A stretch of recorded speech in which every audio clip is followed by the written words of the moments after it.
We're going to talk about the story of David and Abigail. I think there's some things that we can learn from this story, maybe some things that are not exactly the way you've thought about them. So let's set the picture. By this time, David's been out. He kills Goliath, becomes a local hero. He's in the king's palace. He's playing the harp for him.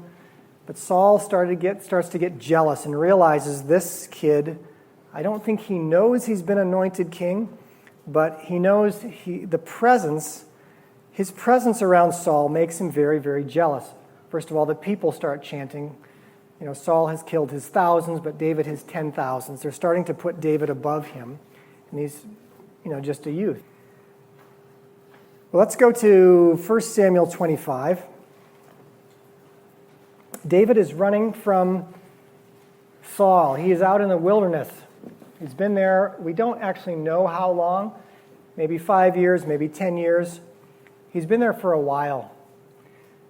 Every now and then, Saul comes out to try to find him.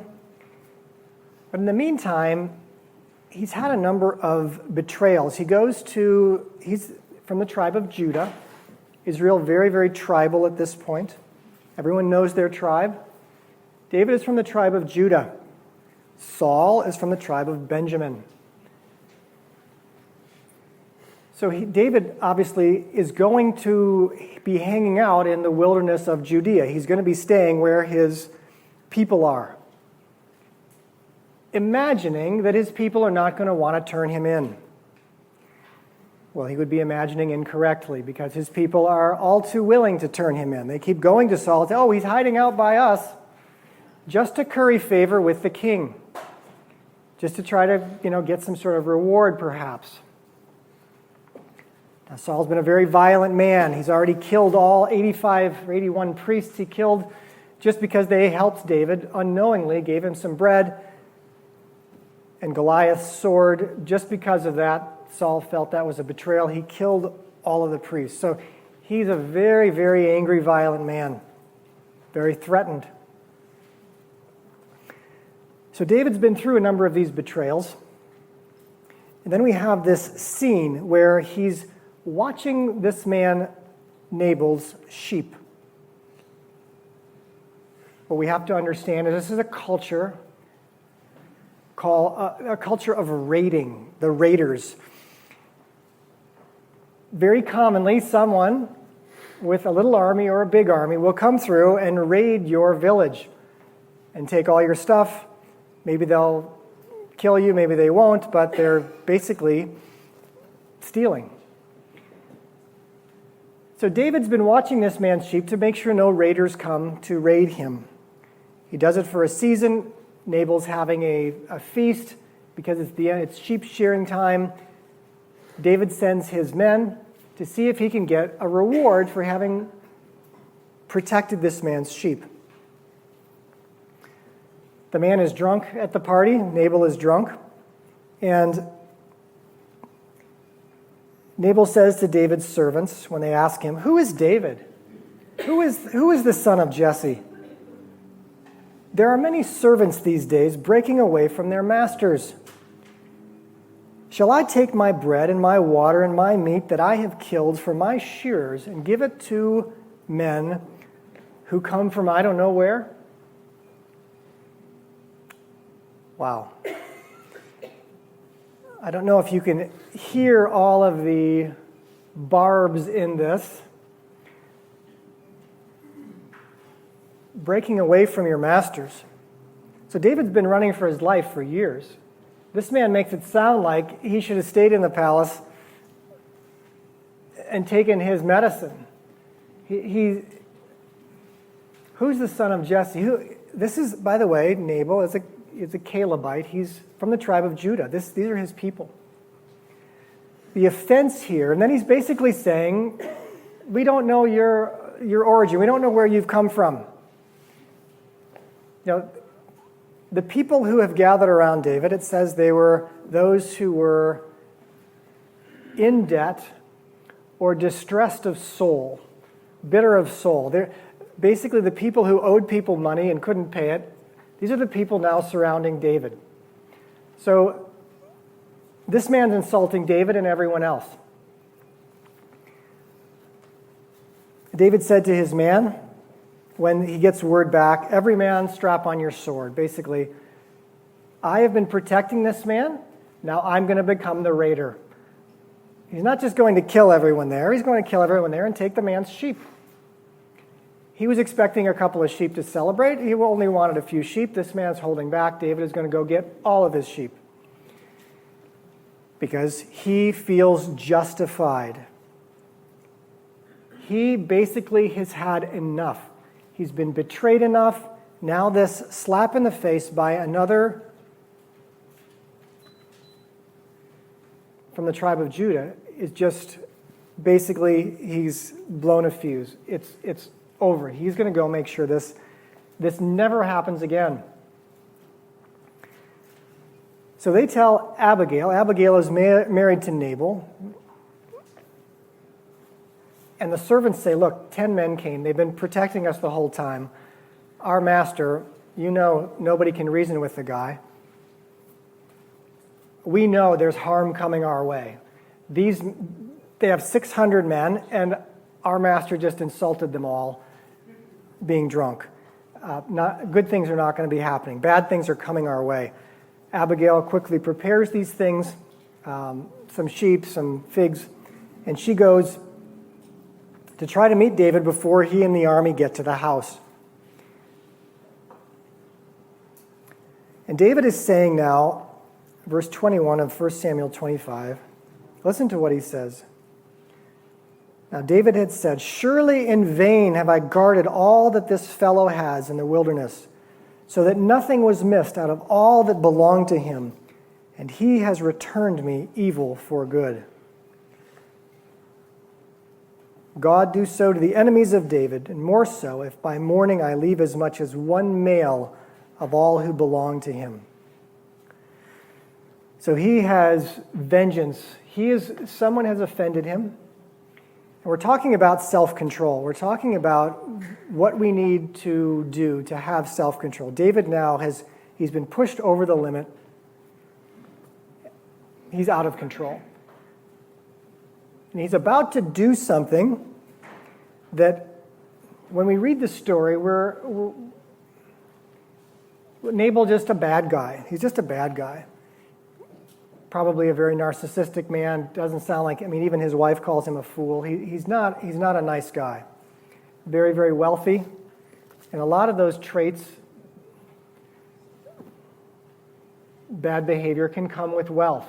You feel like you have enough. So Abigail saw David. She hurried and got down. On me alone, my lord, be the guilt. And as she speaks to him, she says, let not my lord regard this worthless fellow Nabal, for as his name, Nabal means fool, so he is. I did not see the young men. Now then, my lord, as the Lord lives and as your soul lives, because the Lord has restrained you from blood guilt. I want you to remember that phrase, has restrained you from blood guilt. And from saving by your own hand. I want you to remember that phrase, saving by your own hand. This woman has done something to save him from blood guilt. What is blood guilt?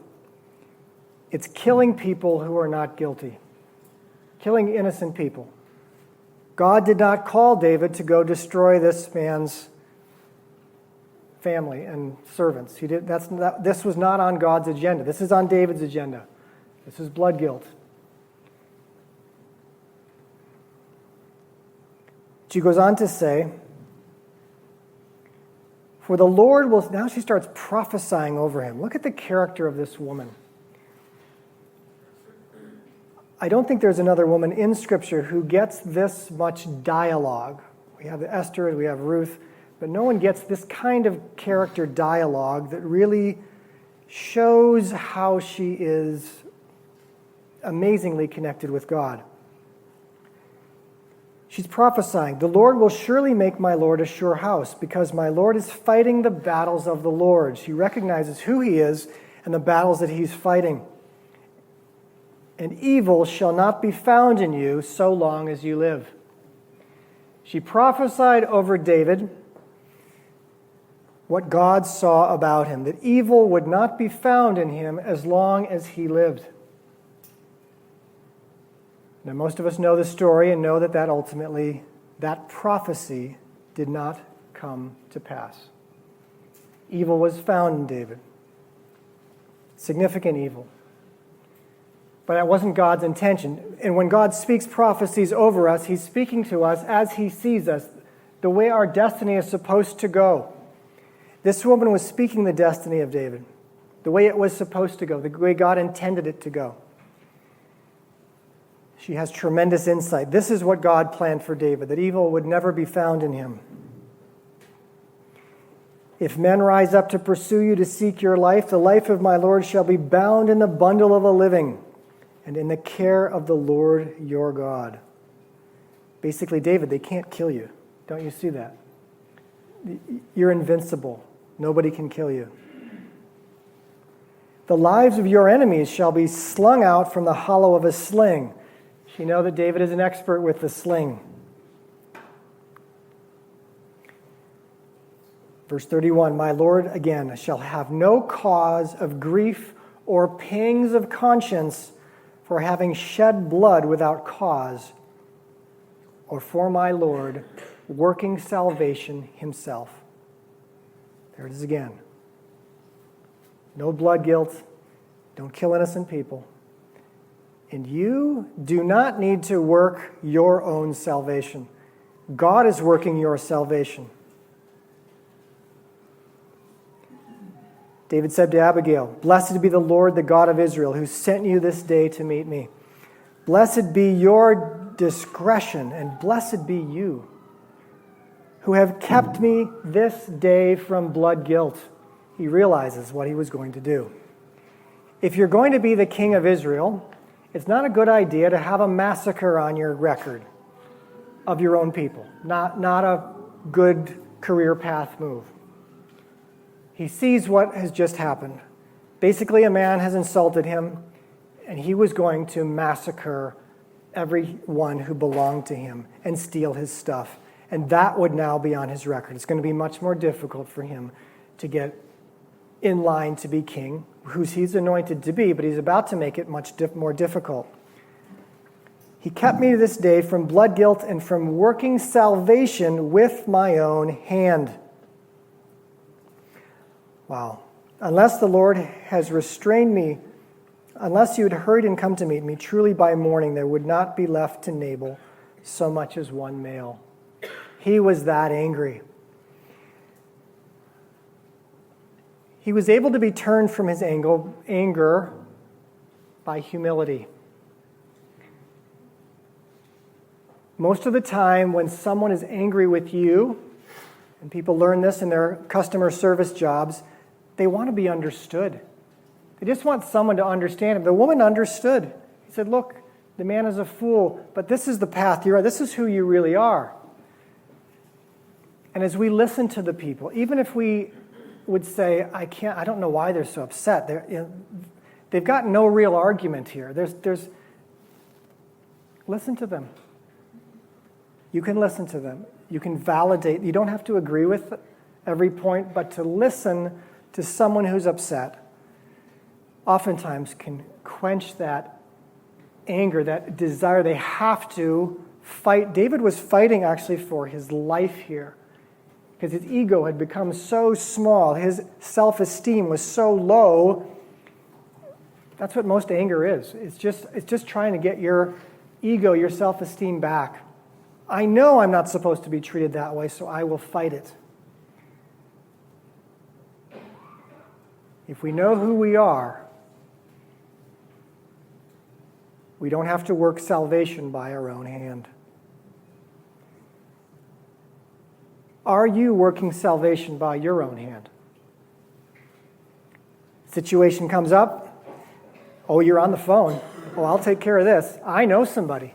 I know someone who can help me here. Always working an angle. And then that doesn't work. I know someone else, or I know their boss. How are you with working salvation by your own hand? Or with relationships? A lot of singles. I'll get someone to pay attention to me. I'll dress a certain way. I'll spend money a certain way. I'll buy things. I'll make sure this relationship works. Are you working salvation for your job, for your relationship, by your own hand? I just want to pause. I want to pause right there. That's working salvation by your own hand and dealing with people who are angry. Or maybe when you're angry, you can think, what do I need to hear? What verse do I need to say when I'm angry that would start to reorient me who I am and the direction my life is supposed to be going? And is it possible this is just a bit of a detour, as it turned out to be for David? Let me just give you a minute of silence. I want you to think about that and think about how God might be speaking to you, that you are working salvation by your own hand, and He wants you to trust Him more in this area.